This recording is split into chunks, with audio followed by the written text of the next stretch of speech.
लोकसभा के चुनाव की आहट है और जल्द ही इलेक्शन कमीशन ऑफ इंडिया इस बात का ऐलान करेगा कि कब से जम्मू कश्मीर में और पूरे देश भर में लोकसभा के चुनाव होंगे।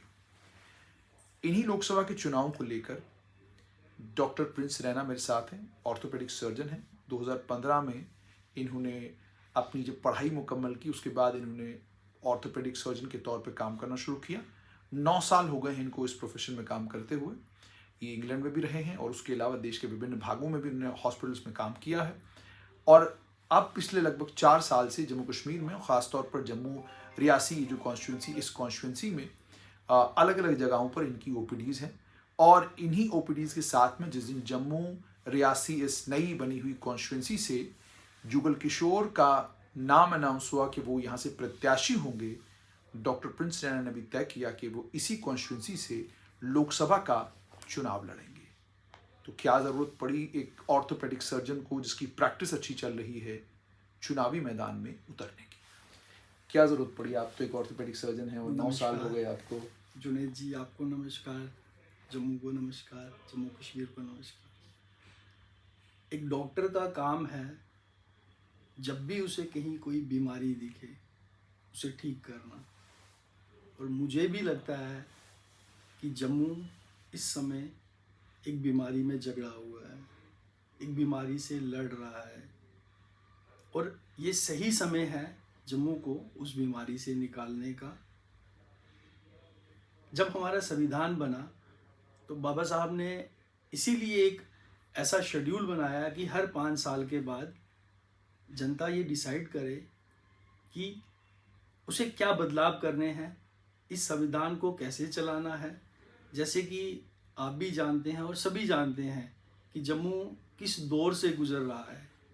पिछले 5 साल में जम्मू ने काफ़ी उलटफेर देखे। कुछ उलटफेर पूरे विश्व ने देखे, कोरोना जैसी बीमारी आई, लेकिन कुछ जम्मू ने देखे। जो जम्मू एक रियासत थी, आज मुझे लगता नहीं है उसकी कोई प्रेजेंस है। आज एक यूटी है, आई थिंक, है ना। इसमें सोचने की क्या बात है। जो एक स्टेट थी अब वो यूटी रह गई। जब गुजरात को गुजराती चलाता है, यूपी को योगी जी चलाते हैं, बिहार को बिहारी चलाता है, तो डुग्गर प्रदेश को कौन चलाना चाहिए? यूपी से आए हुए लोग चला रहे हैं, आई थिंक, सब जानते हैं। इसलिए अब समय आ गया है कि जम्मू को कुछ ऐसे चेहरों की ज़रूरत है, कुछ ऐसे लोगों की ज़रूरत है जो जम्मू की आवाज़ बने। जम्मू को दिल्ली के एजेंटों की ज़रूरत नहीं है। आप मुझे बताइए, जब जब जम्मू पे कोई संकट आया, बहुत संकट आए, अब रसाना, टोल, 300 शराब की दुकानें, स्मार्ट मीटर, क्या जम्मू का साथ किसी ने दिया? जम्मू का जो जम्मू के 2 ही चुने हुए नुमाइंदे हैं, एक डॉक्टर साहब है हमारे और एक माननीय जुगल जी हैं। डॉक्टर साहब तो सामान उठा के चले गए दिल्ली 10 साल पहले ही। कभी कभी आते हैं, सुबह आते हैं, शाम को चले जाते हैं। और जुगल जी दिल्ली जाके बोलते हैं जम्मू में मेट्रो चल रही है। आज जम्मू के अंदर आप 5 किलोमीटर की ऐसी सड़क बताइए जहां आप चल सकें। क्या 10 साल में हम 5 किलोमीटर की ऐसी सड़क नहीं बना सके जो कंप्लीट हो, जिसे हम बोलें कि ये कंप्लीट है? ये हालात हैं जम्मू के। तो मुझे बताएं कि लेकिन ऑर्थोपेडिक सर्जन के तौर पर आप काम कर रहे हैं, आपको प्रोफेशनली आप कामयाब हैं, तो आपको क्या ज़रूरत पड़ी चुनाव में उतरने की? क्या केवल यही जो आप मुद्दे गिनवा रहे हैं कि जम्मू के साथ ये हुआ, जम्मू के साथ वो हुआ, ये सारी चीज़ जो आपकी, क्या यही कारण है या कोई और कारण भी है? जुनेद जी, अगर अगर अगर एक पढ़ा लिखा व्यक्ति सामने नहीं आएगा, कौन आएगा? अगर अगर अगर एक 4th क्लास के लिए 10th पास की योग्यता रखी जाती है, अगर एक बॉर्डर पे मरने के लिए जाने के लिए 12th और ग्रेजुएशन की योग्यता रखी जाती है, जो देश चलाएगा, जो कॉन्स्टिट्यूंसी चलाएगा, विधायक होगा, सांसद होगा, मंत्री होगा, क्या उनके लिए कोई योग्यता है? क्या इन इन इन सब रूल्स को कौन बनाएगा? सांसद बनाएगा। हमें जम्मू से एक ऐसा सांसद भेजना है जो जम्मू की पहचान बने। पीछे बैठकर तालियां मारने वाले सांसद नहीं भेजने हैं। जिन हालातों से जम्मू गुजर रहा है, यहाँ सीएम की भी कोई वैल्यू नहीं है। वैसे तो चुनाव हो नहीं रहे हैं, बट होंगे भी, और सीएम बनेगा भी, तो आपको लगता है उस सीएम की कोई वैल्यू है? अगर यही गवर्नर रहेंगे तो क्या सीएम एक एक एक एक नाली भी बना सकता है उनकी परमिशन के बिना? नहीं बना सकता। इसलिए जो सांसद है वो इस पूरे रियासत को देश के साथ जोड़ता है, और जितना ये सांसद मजबूत होगा उतना ये प्रदेश मजबूत होगा। आपको क्यों लगता है कि डॉक्टर जितेंद्र सिंह और जुगल किशोर जो हैं इतने काबिल नहीं हैं? क्योंकि डॉक्टर जितेंद्र सिंह की अगर बात की जाए, वो एक प्रोफेशन से एक डायबिटोलॉजिस्ट हैं, कामयाब डॉक्टर थे, यहाँ पर अच्छा खासा प्रोफेशन में काम कर रहे थे, 10 साल से प्रधानमंत्री के कार्यालय में हैं, और 10 साल उनको कॉन्टिन्यूस हो गए वहाँ पर, और 10 साल में कोई आरोप, कोई किसी किस्म का कोई इल्ज़ाम उनके ऊपर नहीं लगा। आपने कहा कॉन्स्टिट्यूंसी में तो कठुआ में भी दिखते हैं, बदरवाह डोडा में भी दिखते हैं। तो इसी तरीके से अगर जुगल किशोर की बात की जाए, अगर भारतीय जनता पार्टी ने उनको तीसरी बार रिपीट किया है तो जाहिर सी बात है वो ग्राउंड पर परफॉर्मेंस देखकर ही रिपीट किया होगा। और दूसरा सवाल ये भी कि ये भी जब आप जानते हैं कि हर एक आदमी कह रहा है कि भाई लोकसभा का ये जो चुनाव है ये सीधा किसी को भी अगर लड़ना है तो उसका मुकाबला प्रधानमंत्री नरेंद्र मोदी से है, तो अगर आपका मुकाबला प्रधानमंत्री नरेंद्र मोदी से, और ये बैकग्राउंड, ये मैं इसलिए कह रहा हूँ कि ये भारतीय जनता पार्टी का क्लेम है, तो मुझे बताएं कि इन सब चीज़ों को ध्यान में रखते हुए आप स्थिति को कैसे देखते हैं? जुनेद जी, ये गलत धारणा बना दी गई है कि जो भी यहाँ से लड़ेगा वो मोदी जी से लड़ेगा। आप शायद मेरा इतिहास नहीं जानते। मोदी जी का जितना बड़ा भक्त मैं रहा हूँ उतना जुगल जी भी नहीं है, और मैंने उनसे कोई फ़ायदा भी नहीं लिया मोदी जी से, ना। जुगल जी और डॉक्टर साहब तो चलो फ़ायदा फिर भी ले रहे हैं। मैं निर्दलीय क्यों हूँ, इसी से आपको समझ आ जाना चाहिए कि मैं निर्दलीय क्यों हूँ। क्या क्या क्या अगर मैं जीत के आता हूँ तो मैं मोदी जी का साथ नहीं दूंगा? मोदी जी को खतरा देश के बाहर से नहीं है, उनको तो मजबूत कर दिया उन्होंने। आरएसपुरा, अखनूर, इन सब इलाकों में जो क्रॉस बॉर्डर फायरिंग हो रही थी वो आज ऑलमोस्ट ख़त्म हो गई है। 370 ख़त्म हो चुका है। मोदी जी को खतरा अपने आसपास के लोगों से है, जो जब मुझे बताइए, जब जम्मू में 300 शराब की दुकानें खुली थी, कहाँ थे सांसद? जब रात को दुकानदार घरों में सोए थे और पीला पंजे चला और उनकी दुकानें तोड़ दी गई, सामान फेंक दिया गया, कहाँ से सांसद? आज इस जम्मू कश्मीर को ख़त्म कर कर जम्मू कश्मीर का नाम पंजाब और हिमाचल रख दिया जाए, ये सांसद आवाज़ उठाएंगे, ये ताली बजाएंगे? जब इस जम्मू कश्मीर को स्टेट से तोड़कर यूटी बना दिया गया, क्या इनको फेवर में वोट करना चाहिए था या अगेंस्ट वोट करना चाहिए था? ये सांसद नहीं है जुनेद जी, ये एजेंट हैं, एजेंट, दिल्ली के एजेंट हैं। और जम्मू के लोगों को समझ आ जाना चाहिए कि हमें सांसद चुनना है जो उनकी सुने, जो उनके दर्द को दर्द समझे, जो उनकी परेशानी को परेशानी समझे, और ज़रूरत पड़ने पर मोदी जी या किसी को भी आंखें दिखाए। जब इस 300 शराब की दुकानें खुली तब,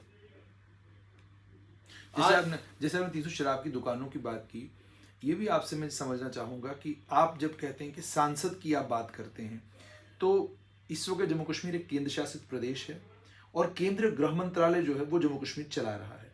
तो आप अगर कह रहे हैं शराब की 300 दुकानें खुली हैं, तो उसके लिए अगर इनडायरेक्टली उपराज्यपाल जिम्मेदार है तो डायरेक्टली केंद्रीय गृह मंत्रालय जिम्मेदार है, और केंद्रीय गृह मंत्रालय चला रहे हैं अमित शाह। तो अब आप जो बात कह रहे हैं उसमें तो सांसद कहानी में कहीं नहीं आता, उसमें तो केंद्रीय गृह मंत्री आ रहे हैं कि भाई दुकानें तो आप खोल रहे हैं। क्या सांसद रिजेंटमेंट नहीं शो कर सकते?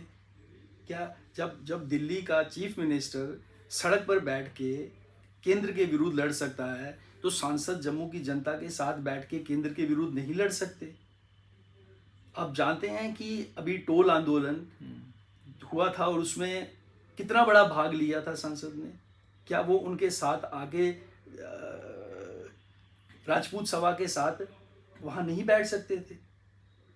देखिए, ये आपको लगता है कि गृह मंत्रालय चला रहा है, वो इसलिए चला रहा है कि उनको पता है हमारे एजेंट वहाँ पर अपना काम कर रहे हैं। मैं फिर आपको बोल रहा हूँ, यहाँ से सांसद चुनिए, एजेंट नहीं चुनिए। अच्छा, तो अभी तक आपने, जब से आपने मन बनाया है, तो मन बनाने के बाद क्या क्या काम आपने किए हैं, किधर किधर आप जा रहे हैं, लोगों से जो संपर्क साधा है, कहाँ तक पहुंचे हो, कितना समय हो गया आपको काम करते हुए? जुनैद जी, मैं अभी तक तो मैं अपने प्रोफेशन में ही काम कर रहा था और कर भी रहा हूँ। शायद आपने मुझे कल इंटरव्यू के लिए बुलाया था और मेरे सामने कुछ मेरे पेशेंट्स थे। मेरे लिए इंटरव्यू प्रायोरिटी नहीं था, मेरे लिए मेरे पेशेंट्स प्रायोरिटी थे और मैं उनके साथ हमेशा जुड़ा रहता हूँ। मेरे पेशेंट्स मुझे सारे जानते हैं। मैं इस जम्मू रियासी होल कंस्टिट्यूंसी में अपनी सुविधाएं दे रहा हूँ।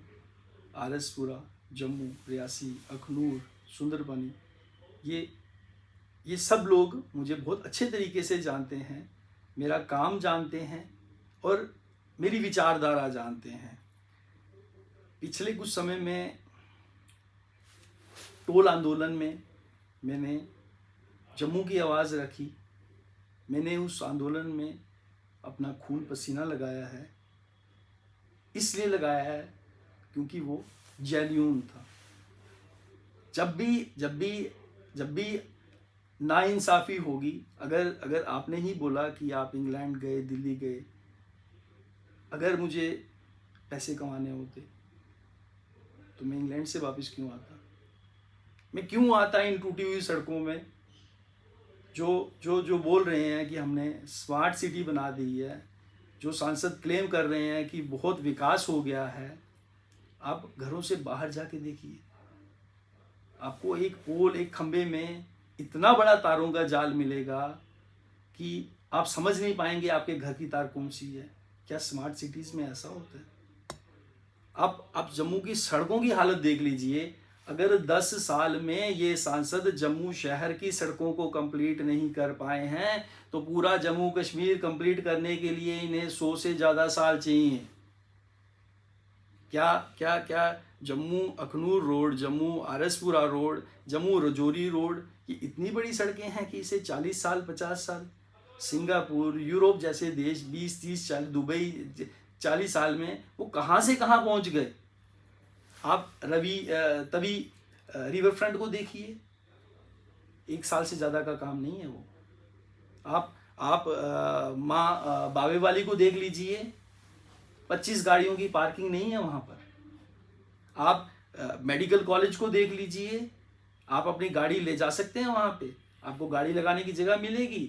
200 गाड़ियों की पार्किंग नहीं बना सके ये लोग। आप बहुत सारी ऐसी चीज़ें हैं। आप मुझे बताइए, हर 500 मीटर पे क्या शराब की दुकान खोल के आप जम्मू को क्या देना चाहते हैं?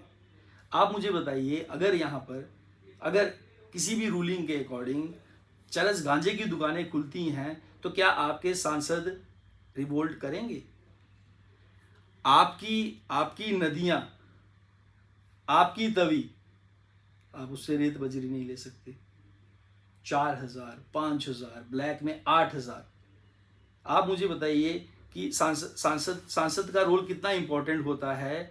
आज हमारा यूथ जो एजुकेटेड है या जो नॉन एजुकेटेड है, क्या सिक्योर है?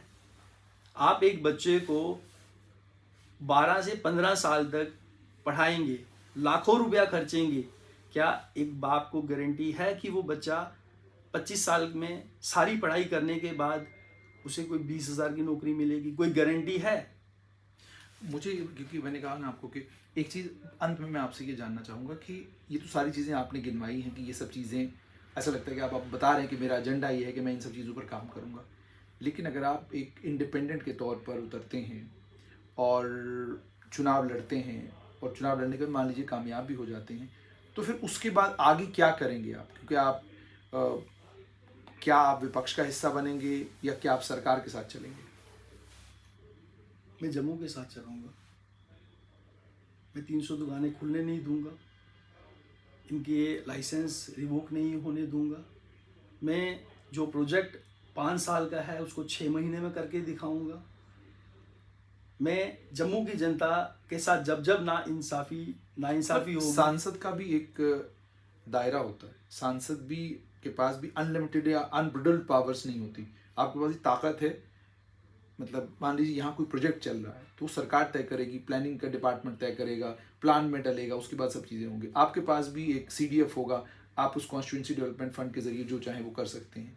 आप हर एक चीज़ में हस्तक्षेप नहीं कर सकते, हर एक चीज़ में जाके इंक्लूड करके ये नहीं कर सकते ये कर दो वो कर दो, क्योंकि जाहिर सी बात है जो आपकी कॉन्स्टिट्यूंसी है आपका दायरा उसी कॉन्स्टिट्यूंसी तक महदूद रहेगा। मंत्री बनते हैं तो ही जाकर आपके पास वो ताकतें होंगी और वो भी अपने मंत्रालय से जुड़ी हुई। तो इतने सारे काम जो जम्मू के करने वाले हैं वो एक सिर्फ MP बनकर आप करेंगे, वो कैसे? देखिए, बूंद बूंद से सागर बनता है, बूंद बूंद से सागर बनता है। मैं प्रधानमंत्री तो नहीं बन सकता। जो मुझे लगा कि मैं ये बन के कर सकता हूँ, मैं जाके दिल्ली में ये तो नहीं बोलूँगा कि जम्मू में मेट्रो चल रही है। मैं पीछे बैठ के तालियां तो नहीं बजाऊंगा। मैं दुकानों में जब लाइसेंस खुल रही होंगी तो उनके रिबन तो नहीं काटूंगा।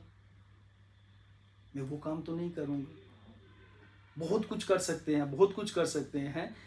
एक एक एक एक सरपंच इतना काम कर लेता है तो आप तो सांसद की बात कर रहे हैं, है ना। मैं फिर आपको बोलता हूँ कि आप मुझे नहीं चुनिए, कोई प्रॉब्लम नहीं है। मैं तो काम कर रहा हूँ, मैं तो काम कर रहा हूँ, काम करता रहूँगा, है ना। मैं तो पॉलिटिशियन नहीं हूँ, मेरे लिए पॉलिटिक्स कोई जॉब नहीं। और मैं फिर बोलता हूँ कि हमारे अगर एक एजुकेटेड पॉइंट ऑफ व्यू से बोलूँ तो हर प्रोफेशन में सबसे गंदा प्रोफेशन जिसकी कुछ एलिजिबिलिटी क्राइटेरिया है कि आप बेशर्म होने चाहिए, आप बेईमान होने चाहिए, ये पॉलिटिक्स आता है।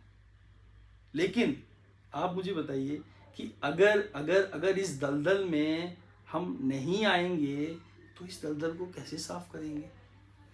क्या क्या क्या क्या बाहर बैठ के तमाशा देखते रहेंगे, तालियां बजाते रहेंगे? और इस तरह से मुझे लगता है कि शायद 2-3 साल के बाद जम्मू कश्मीर का नाम पंजाब और हिमाचल प्रदेश हो जाए, क्योंकि कुछ ऐसी अफवाहें भी हैं कि कश्मीर को हिमाचल से जोड़ के हिमाचल प्रदेश कर देंगे और जम्मू को जम्मू से जोड़ के पंजाब से जोड़ के पंजाब कर देंगे, तो अस्तित्व खत्म।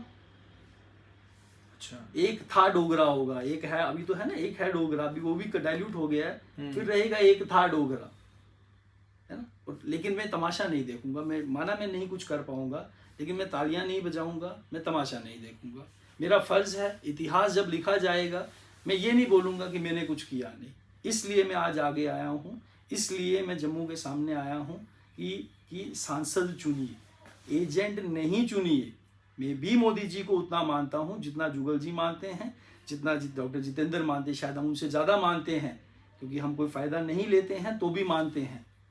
ठीक, एजेंट मत चुनिए। बहुत बहुत शुक्रिया। तो आपने सुन लिया कि डॉक्टर साहब का ये कहना है कि ये जम्मू के लिए लड़ाई लड़ेंगे, सांसद बनेंगे, और जो जम्मू में बाकी है या जो जम्मू में काम करने वाले हैं उसके लिए तत्पर रहेंगे, मेहनत करेंगे और लोकसभा में जम्मू की आवाज बनेंगे, पीछे बैठकर तालियां नहीं बजाएंगे।